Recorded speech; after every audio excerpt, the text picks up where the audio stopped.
3 undefeated fighters in the welterweight division. Khamzat Chimaev 12-0, Ian Gary 13-0, Shavkat Rakhmonov 17-0.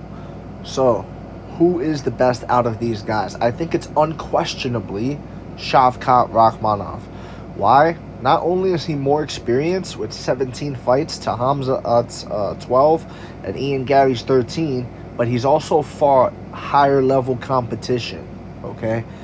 Shavkat Rakhmonov is tried and true, and he's been tested, and he's faced several tests, and he's passed them all. I'll give you an example. Khamzat Chimaev, the question is, what happens when we see him hurt? What happens when we see him in a war? What happens when we see him against someone that could put up some sort of offense next to him? Not someone like a Gerald Mearshart who just got ran over, and several other guys, right? You could even say Kevin Holland. What did happen? He went to a decision. Okay, great. He got hurt by Gilbert Burns a couple of times. He gassed out, was looking tired in that fight, but he got it done. He got it done to where you could argue it certainly should have went to him, and you could argue that it certainly should have went to Gilbert Burns. It was a close fight still, but he got it done. He didn't get finished.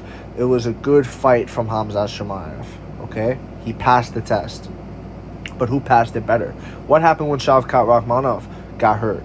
What happened when Jeff Neal was cracking Shavkat over and over and over again?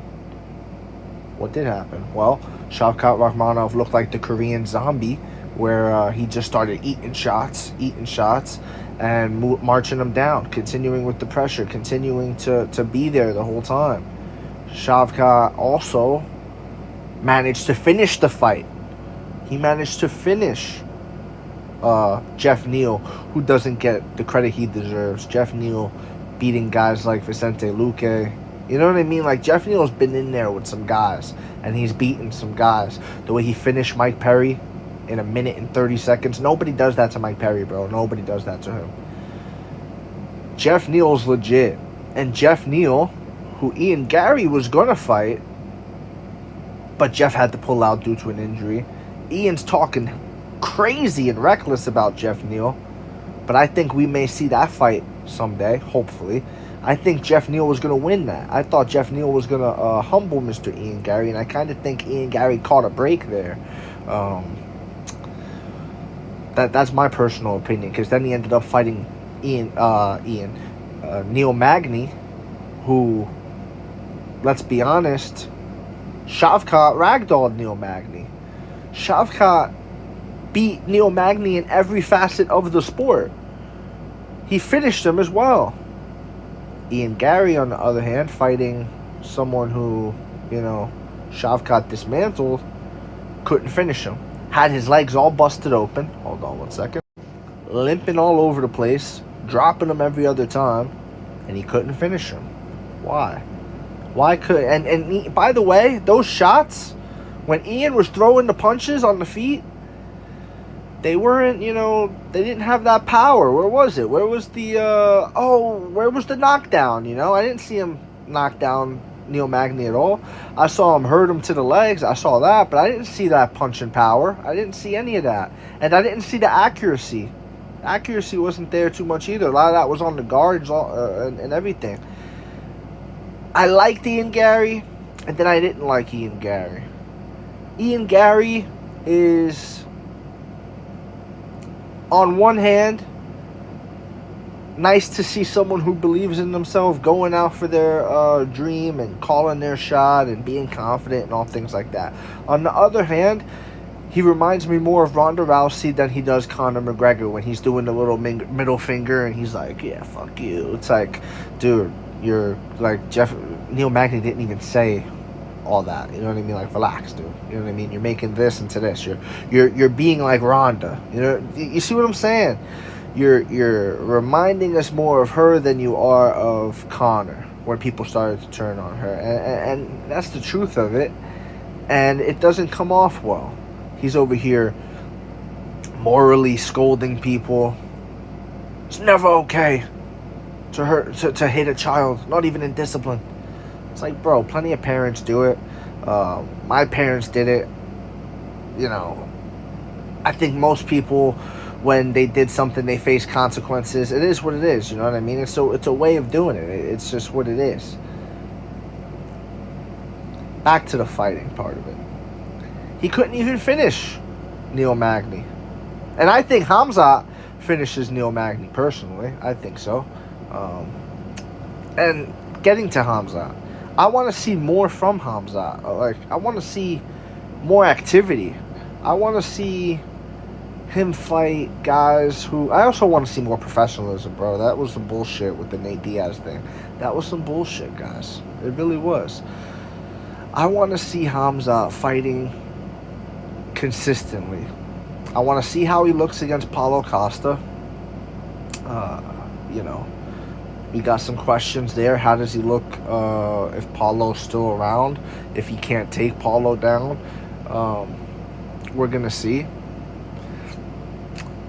He's bouncing between middleweight and welterweight. I wish he would sort of stay at welterweight. Not sure if he could. He says he could, but the actions prove differently, right? Had the weight issues. In terms of who I think is going to lose their O first, based on the level of risk Khamzat is taking, and he is, you know, because he is going up a weight class and he's fighting people up there too, I think Khamzat may be the first to lose his O. Either Khamzat or Gary. I don't think Shavkat loses his O anytime soon. I think Shavkat is a future UFC champion. I think he will pass every test put in front of him. And I think when it comes to a matchup with Ian Gary, he would eat Ian Gary alive because he's a fighter that's in his prime. And if you couldn't finish a no-legged, damage-hurt Neil Magny, I don't think you're going to be able to find a finish against Shavkat Rakhmonov. And I want to see how Ian Gary reacts to adversity. And I know for a fact that Shavkat Rakhmonov isn't going to just be blocking and, you know, getting his ass whooped. While showing toughness and making it the distance, that's not what's going to be happening. He's going to be throwing out offense of his own. And he's not going to be intimidated at all by this kid. And I think Shavkat puts it on Ian Gary. If that fight gets made, I want to see that for 5 rounds. I think that's a fight night main event. I think any form of these is a fight night main event. And I just want to see the fights get made. I want to see it happen. I want to see Shavkat versus Khamzat, who, again, in my opinion, I believe Shavkat wins that fight. I believe Shavkat goes out there and tires out Khamzat Chimaev. I think they're both grapplers. When I say they're both grapplers, I mean Shavkat has great grappling. Like, I think he handles himself well in every realm of the sport. I don't think there's anywhere where Khamzat has the advantage over him or and Ian Gary has the advantage over him. Now, in between Ian Gary and Khamzat Chimaev, I think that's a little bit more interesting. I'm going to go with Khamzat Chimaev because I think Khamzat Chimaev will completely exploit the grappling of an Ian Gary. I think he will take Ian Gary down and beat up on him. That's what I believe. And I also think Shavkat could do that too, but I think Shavkat would strike with him a little bit more and mix it in as opposed to just, you know, focus heavily on that. I do think Khamzat focuses heavily on that and does what he does, sort of like what he did to Kevin Holland. Do I think he finishes it as quickly as he did Kevin Holland? I don't know, but I think you could argue that it would be as dominant. That's how I see Khamzat versus Ian Gary going. Not to say I don't like Ian Gary. It just is what it is. He rubs me the wrong way lately with the bullshit he was saying. And, yeah, so that's pretty much it for this one. 9 minutes and 30 seconds in. This was a long one. Let me know what you guys think in the comments. If you agree with me, disagree with me, doesn't matter. Join the discussion and follow for more. Shavkat Rakhmonov versus Ian Gary. Who you got? Ian Gary versus Khamzat. Who you got? Khamzat Shavkat. Who you got? Let me know all of it in the comment section. And thank you for sticking around. Appreciate it.